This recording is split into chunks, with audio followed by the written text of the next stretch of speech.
ഇത്രയും ടേസ്റ്റിൽ പൊട്ടറ്റോ ഉണ്ടാക്കി നിങ്ങൾ ഇതുവരെ ജീവിതത്തിൽ കഴിച്ചിട്ടുണ്ടാക്കില്ല. ഇത് തീർച്ചയായിട്ടും നിങ്ങൾ ഉണ്ടാക്കി നോക്കണം. എന്താ കണ്ടോ, അതീവ നല്ല ക്രിസ്പി ആയിട്ടുള്ള പൊട്ടറ്റോയാണ്. ആ ശകല എണ്ണ പ്രത്യേകത എന്ന് വെച്ചാൽ ശകല എണ്ണയിലാണ് ഉണ്ടാക്കുന്നത്.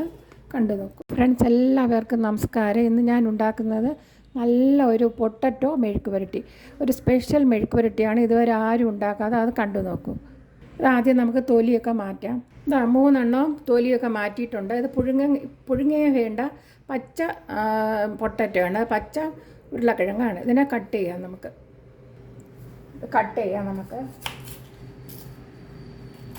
വളരെ എളുപ്പത്തിൽ തന്നെ നല്ലാതെ വലിയ ടേസ്റ്റ്, നല്ല രുചികരമായിട്ട് ഉണ്ടാക്കാൻ പറ്റുന്നതാണ്. സ്ക്വയറായിട്ട് കട്ട് ചെയ്യാവുന്നതാണ്. നമ്മുടെ ഇഷ്ടത്തിനനുസരിച്ചുള്ള വലിപ്പത്തിൽ കട്ട് ചെയ്തെടുക്കാവുന്നതാണ്. ചെറുതാണെങ്കിൽ ചെറുതായിട്ട് കണ്ടോ, ഈ രീതിയിൽ നമുക്ക്, വലുതാണെങ്കിൽ വലിയ രീതിയിൽ കട്ട് ചെയ്തെടുക്കാവുന്നതാണ്. സാമാന്യ വലിപ്പമുള്ള പൊട്ടറ്റോണ 3. അതിന് 1 ടീസ്പൂൺ ഉപ്പിട്ട് കൊടുക്കുക, 1/2 ടീസ്പൂൺ മഞ്ഞൾപ്പൊടി. ഇടിയപ്പത്തിൻ്റെ മാവ് കിട്ടൂലേ കടയിൽ, അല്ലെങ്കിൽ വീട്ടിൽ പൊടിച്ച ഇടിയപ്പം പൊടിയാണെങ്കിലും അത് നമുക്ക് ഇട്ട് കൊടുക്കാവുന്നതാണ്. 1 ടേബിൾ സ്പൂൺ ഇട്ടിട്ടുണ്ട്. പിന്നെ കടലമാവ് 1 ടേബിൾ സ്പൂൺ, 1 ടീസ്പൂൺ സാധാരണ മുളക് പൊടിയാണ്, നല്ല എരിവുള്ള മുളക് പൊടിയാണ്, 1 ടീസ്പൂൺ. ഇത് നമുക്ക് നല്ലവണ്ണം ഒന്ന് മിക്സ് ചെയ്യാം. കൈ കൊണ്ട് മിക്സ് ചെയ്യണമെങ്കിൽ കൈ കൊണ്ട് മിക്സ് ചെയ്യാം. ഇങ്ങനെ നല്ലവണ്ണം ഇത് ഒരിക്കൽ ഉണ്ടാക്കി കഴിച്ചാൽ നമുക്കിത് എപ്പോഴും കഴിക്കാൻ തോന്നും. കുഞ്ഞുങ്ങൾക്കൊക്കെ വളരെയധികം ഇഷ്ടം, പെട്ടെന്ന് തന്നെ ഉണ്ടാക്കാവുന്നതുമാണ്. ഇത് കൈ കൊണ്ട് തന്നെ നല്ലവണ്ണം ഒന്ന് കുഴയ്ക്കാം. കൈ കൊണ്ട് നല്ലവണ്ണം കുഴച്ചെടുത്തിട്ടുണ്ട്. കണ്ടോ, ഇതിൽ വെള്ളമേ ഒഴിക്കരുത്, ഒരു തുള്ളി വെള്ളം പോലും ഒഴിക്കാൻ പാടില്ല. ഈ ഫ്രൈയിങ് പാന് ചൂടാകുമ്പോൾ നമുക്ക് 1 ടേബിൾ സ്പൂൺ വെളിച്ചെണ്ണ ഒഴിക്കാം. 1/2 ടേബിൾ സ്പൂണും കൂടി ഒഴിച്ചു കൊടുക്കാം. വളരെ കുറച്ച് എണ്ണയിൽ നമുക്ക് ഉണ്ടാക്കാവുന്നതാണ്. എണ്ണയൊക്കെ ചൂടായിട്ടുണ്ട്. അപ്പോൾ ഇതൊരു 5 മിനിറ്റ് ആയിട്ടുണ്ട്. അപ്പോൾ ഇതെല്ലാം പിടിച്ച് നല്ലതായിട്ട് വന്നിട്ടുണ്ട്.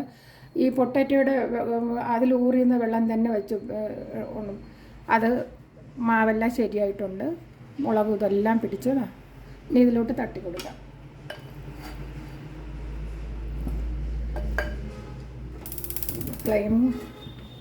ലോ ഫ്ലെയിമിലാണ് വെച്ചിരുന്നത്.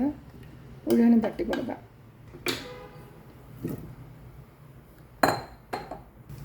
ആദ്യം നമുക്ക് ഹൈ ഫ്ലെയിമിൽ തന്നെ ഒന്ന് വയ്ക്കാം. ഇങ്ങനെ നിരത്തി വയ്ക്കാം.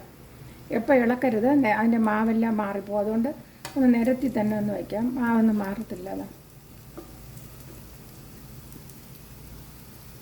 ഒരു മൂടി കൊണ്ട് അടച്ചു വയ്ക്കാം. ഹൈ ഫ്ലെയിമിൽ ഒരു 4 മിനിറ്റ് ആയിട്ടുണ്ട്. അപ്പോൾ നമുക്കിനി ഫ്ലെയിം കുറച്ച് ലോ ഫ്ലെയിമിൽ ഇനി വെച്ച് കൊടുക്കാം. തുറക്കുകയും വേണ്ട, ലോ ഫ്ലെയിമിൽ തന്നെ ഇരിക്കട്ടെ. ഇനി ഇടയ്ക്കൊന്ന് ഇളക്കി കൊടുത്താൽ മറിച്ചിട്ടാൽ മാത്രം മതിയാകും. ഇനിയിപ്പോൾ നമുക്ക് ഇത് ലോ ഫ്ലെയിമിൽ മാത്രമേ വയ്ക്കാവൂ, ഇല്ലെങ്കിൽ കരിഞ്ഞു പോകുന്നതാണ്. ലോ ഫ്ലെയിമിൽ ഒരു 5 മിനിറ്റ് ആയിട്ടുണ്ട്. അപ്പം തുറന്ന് നോക്കാം. നമുക്കൊന്ന് മറിച്ചിട്ട് നോക്കാം. ഞാൻ എല്ലാം മറിച്ചിട്ട് നോക്കാം. നല്ല മണവും വന്നിട്ടുണ്ട്.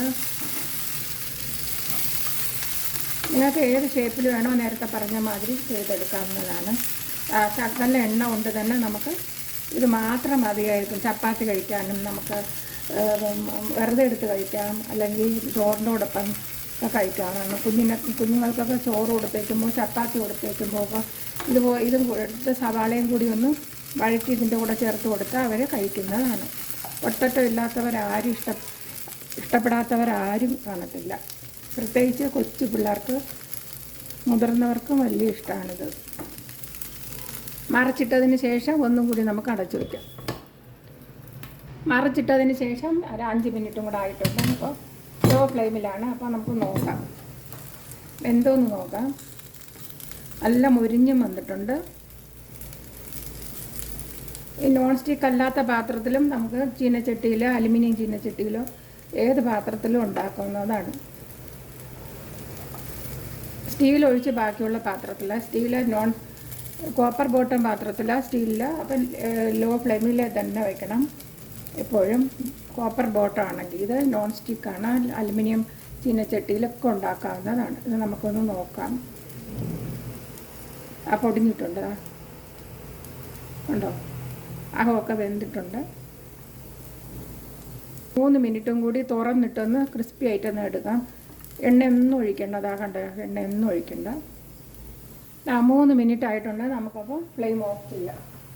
അടിപൊളി ആയിട്ടുണ്ട്. കണ്ടോ കണ്ടോ, കഴിച്ചു നോക്കിയാൽ ഇപ്പം തന്നെ എടുത്ത് കഴിച്ചു നോക്കുക. അത്രയ്ക്ക് നല്ല ടേസ്റ്റാണ്. നല്ല ക്രിസ്പി ആയിട്ടിരിക്കും. ചൂടോടെ കഴിക്കുകയാണെങ്കിൽ നല്ല ക്രിസ്പി ആയിട്ടാണ് ഇരിക്കുന്നത്. നമുക്ക് ചായയുടെ കൂടെയൊക്കെ കഴിക്കാവുന്നതാണ്. 4 മണിക്കും.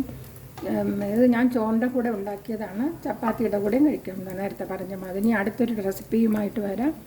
എല്ലാ പേർക്കും നന്മ ഉണ്ടാകട്ടെ, ഐശ്വര്യം ഉണ്ടാകട്ടെ, ആയുരാരോഗ്യ സൗഖ്യവും നിറഞ്ഞ എൻ്റെ ഈ ചാനൽ സബ്സ്ക്രൈബ് ചെയ്യാത്തവർ സബ്സ്ക്രൈബ് ചെയ്യുക, ലൈക്ക് ചെയ്യുക, കമൻറ്റ് ചെയ്യുക. എല്ലാവരെയും വിലയേറിയ കമൻറ്റുകൾ ആഗ്രഹിക്കുന്നു ഞാൻ.